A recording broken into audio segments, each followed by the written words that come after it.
اعوذ باللہ من الشیطان الرجیم بسم اللہ الرحمن الرحیم۔ السلام علیکم ناظرین و سامعین، میں لو اسلام چینل سے مخاطب ہوں۔ ناظرین کرام، آج میں آپ کو بنی اسرائیل کا ایک قصہ سناتی ہوں۔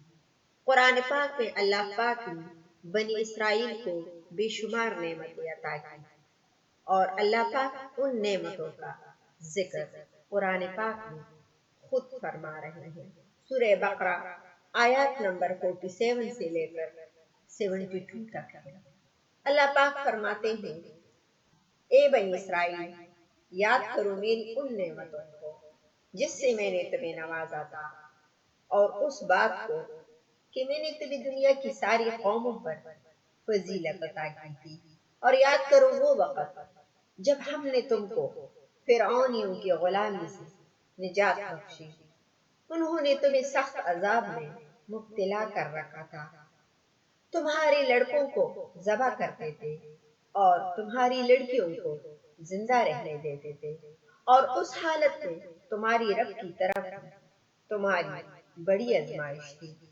اور یاد کرو وہ وقت جب ہم نے سمندر پھاڑ کر تمہارے لیے راستہ بنایا، پھر اس میں سے تمہیں بخیریت گزروا دیا، تمہاری آنکھوں کے سامنے فرعونیوں کو غرق کیا۔ اور یاد کرو جب ہم نے موسیٰ علیہ السلام کو 40 شبانہ روز کی قرارداد پر بلایا، تو اس کے پیچھے تم بچڑے کو اپنا معبود بنا بیٹھے۔ اس وقت تم نے بڑی زیادتی کی تھی، مگر اس پر بھی ہم نے تمہیں معاف کر دیا کہ شاید اب تم شکر گزار بنو۔ اور یاد کرو ٹھیک اس وقت جب تم یہ ظلم کر رہے تھے، ہم نے موسیٰ علیہ السلام کو کتاب اور فرقان عطا کی تاکہ تم اس کے ذریعے سے سیدھا رستہ پا سکو۔ اور یاد کرو جب موسیٰ علیہ السلام یہ نعمتیں لی ہوئی پلٹا، تو اس نے اپنے قوم سے کہا کہ لوگو، تم نے بچڑے کو معبود بنا کر اپنے اوپر سخت ظلم کیا ہے، لہٰذا تم لوگ اپنے خالق کی حضور توبہ کرو اور اپنی جانوں کو ہلاک کرو، اسی میں تمہارے خالق کے نزدیک تمہاری بہتری ہے۔ اس وقت تمہارے خالق نے تمہاری توبہ قبول کر لی کہ وہ بڑا معاف کرنے والا ہے اور رحم فرمانے والا ہے۔ جب تم نے موسیٰ علیہ السلام سے کہا تھا کہ ہم تمہارے کہنے کا ہرگز یقین نہ کریں گے جب تک کہ اپنی آنکھوں سے اعلانیہ اللہ کو تم سے کلام کرتے نہ دیکھیں، اس وقت تمہارے دیکھتے ہی دیکھتے ایک زبردست صاعقہ نے تم کو آ لیا، تم بے جان ہو کر گر چکے تھے، مگر پھر بھی ہم نے تم کو جلا اٹھایا، شاید کہ اس احسان کے بعد تم شکر گزار بن جاؤ۔ ہم نے تم پر اکابر کا سایہ کیا، من و سلوہ کی غذا تمہاری لیے فراہم کی، اور تم سے کہا کہ جو پاک چیزیں ہم نے تمہیں بخشی ہیں انہیں کھاؤ، مگر تمہاری اسلاف نے جو کچھ کیا وہ ہم پر ظلم نہ تھا، بلکہ انہوں نے اپنے آپ ہی پر ظلم کیا۔ پھر یاد کرو جب ہم نے کہا تھا کہ یہ بستی جو تمہارے سامنے ہے اس میں داخل ہو جاؤ، اس کی پیداوار جس طرح چاہو مزے سے کھاؤ، مگر بستی کے دروازے میں سجدہ ریز ہوتے ہوئے داخل ہونا اور کہتے جانا، خطوۃن خطوۃن، ہم تمہاری خطاؤں سے درگزر کریں گے اور نیکوکاروں کو مزید فضل و کرم سے نوازیں گے۔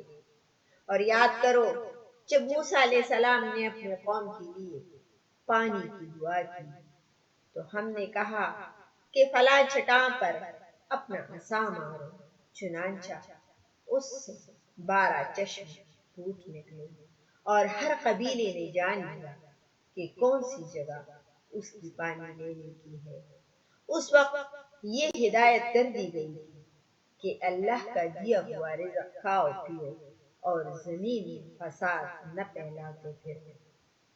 یاد کرو جب تم نے کہا تھا کہ اے موسیٰ علیہ السلام، ہم ایک ہی طرح کے کھانے پر صبر نہیں کر سکتے، اپنے رب سے دعا کرو کہ ہمارے لیے زمین کی پیداوار، ساگ، ترکاری، گہیوں، لہسن، پیاز، دال وغیرہ پیدا کرے۔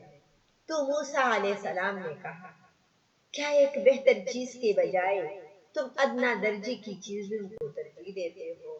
اچھا، کسی شہری آبادی میں جا رہے ہو، جو تم مانگتے ہو وہاں مل جائے گا۔ آخر کار نوبت یہاں تک پہنچی کہ ذلت و خواری، پستی و بدحالی ان پر مسلط ہو گئی اور وہ اللہ کے غضب میں گر گئے۔ یہ نتیجہ تھا اس کا کہ وہ اللہ کی آیاتوں سے کفر کرنے لگے اور پیغمبروں کو ناحق قتل کرنے لگے۔ یہ نتیجہ تھا اس بات کا کہ وہ حدود شرع سے نکل جاتے تھے۔ اور یاد کرو وہ وقت جب ہم نے طور کو تم پر اٹھا کر تم سے پختہ عہد لیا تھا اور کہا تھا کہ جو کتاب ہم تمہیں دے رہے ہیں اسی مضبوطی کے ساتھ تھامنا، اور جو احکام و ہدایت اس میں درج ہے انہیں یاد رکھنا۔ اس ذریعے سے توقع کی جا سکتی ہے کہ تم تقویٰ کے روش پر چل سکو گے، مگر اس کے بعد تم اپنے عہد سے پھر گئے۔ اس پر بھی اللہ کے فضل اور اس کی رحمت نے تمہارا ساتھ نہ چھوڑا، ورنہ تم کبھی کے تباہ ہو چکے ہوتے۔ پھر تمہیں اپنی قوم کے ان لوگوں کا قصہ تو معلوم ہے جنہوں نے سبت کا قانون توڑا تھا، اور ہم نے انہیں کہہ دیا کہ بندر بن جاؤ اور اس حالت میں رہو کہ ہر طرف سے تم پر دہکار پٹکار پڑے۔ یہ قانون مقرر تھا کہ وہ ہفتے کو آرام اور عبادت کریں گے، لیکن وہ لوگ ہفتے کو بھی مچھلیاں پکڑا کرتے تھے۔ پھر وہ واقعہ یاد کرو جب موسیٰ علیہ السلام نے اپنی قوم سے کہا، اللہ تمہیں ایک گائے ذبح کرنے کا حکم دیتا ہے۔ کہنے لگے، کیا تم ہم سے مذاق کرتے ہو؟ موسیٰ علیہ السلام نے کہا، میں اس سے خدا کی پناہ مانگتا ہوں کہ میں جاہلوں کی طرح باتیں کروں۔ اور تمہیں یاد ہے وہ واقعہ جب تم نے ایک شخص کی جان لی تھی، پھر اس کے بارے میں جھگڑنے اور ایک دوسرے پر قتل کا الزام توڑنے لگے تھے، اور اللہ نے فیصلہ کر لیا تھا کہ جو کچھ تم چھپاتے ہو اسے کھول کر رکھ دے گا۔ اے بنی اسرائیل، ذرا خیال کرو اس نعمت کا جو میں نے تم کو عطا کی تھی۔ میرے ساتھ تمہارا جو عہد تھا اسے تم پورا کرو، تو میرا جو عہد تمہارے ساتھ تھا اسے میں پورا کروں گا، اور مجھ سے ہی ڈرو۔ ناظرین کرام، اللہ پاک نے قرآن پاک میں سورہ بقرہ میں ان تمام نعمتوں کا ذکر کیا ہے۔ آیات نمبر 40 سے لے کر آیات نمبر 72 تک میں نے آپ کو یہ ترجمہ سنایا۔ میں امید کرتی ہوں کہ آپ کو یہ ترجمہ پسند آیا ہوگا۔ اللہ تعالیٰ سے دعا ہے کہ ہم سب مسلمانوں کو نبی پاک کے نقش قدم پر چلائے اور ہم سب کو اللہ پاک فرمان بردار بنائے، آمین۔ آپ اپنا بہت سارا خیال رکھیے گا، اپنی دعاؤں میں مجھے بھی یاد رکھیے گا، اور لا اسلام NN چینل کو لائک اور سبسکرائب کرنا نہ بھولیے گا۔ بامان خدا۔